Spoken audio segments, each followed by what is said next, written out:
дамы и господа! С вами опять я, Станчева Юлия, с обзором международного финансового рынка.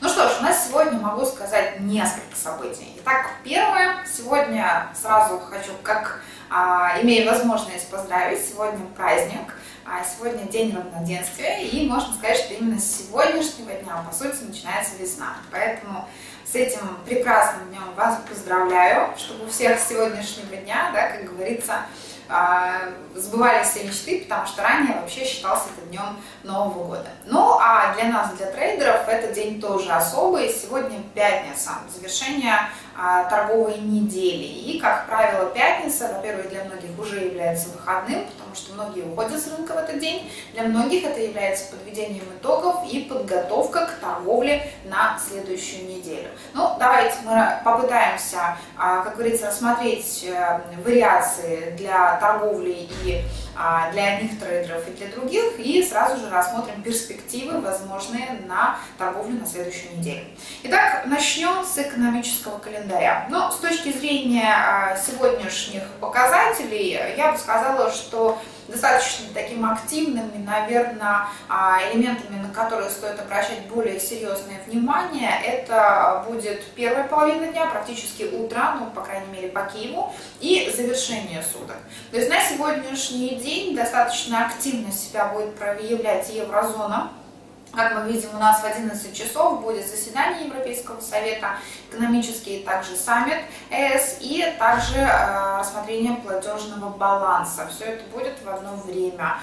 До текущего выхода достаточно немного времени осталось, практически 45 минут, но ожидания и, в принципе, рыночная такая немножко активность, импульсивность практически с европейской сессии уже началась.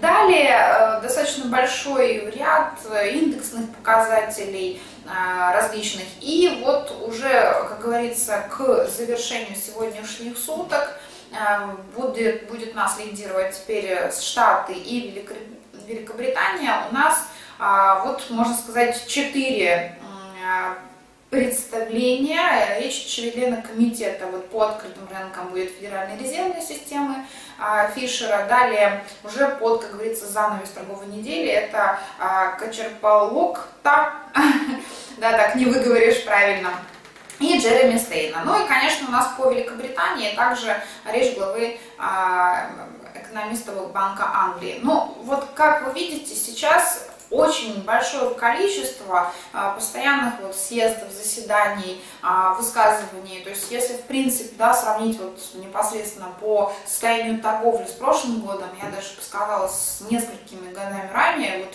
такой интенсивности и ажиотажа именно во время февраль-март такого не было. Как правило, эти месяцы достаточно всегда спокойные после закрепления уже январских отчетов.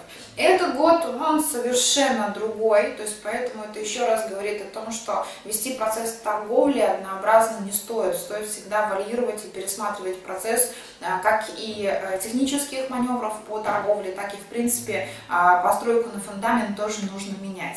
В этом году, как мы видим, несмотря на то, что у нас в особенности активность большей части, как я рассматриваю, припадает на первую неделю месяца, остальные недели у нас тоже несут характер новостного давления.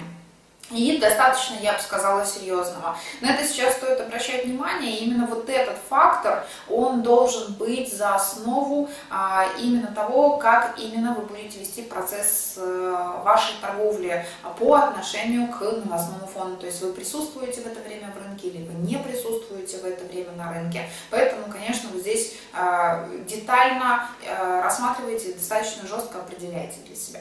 Ну что ж, теперь давайте поговорим о технических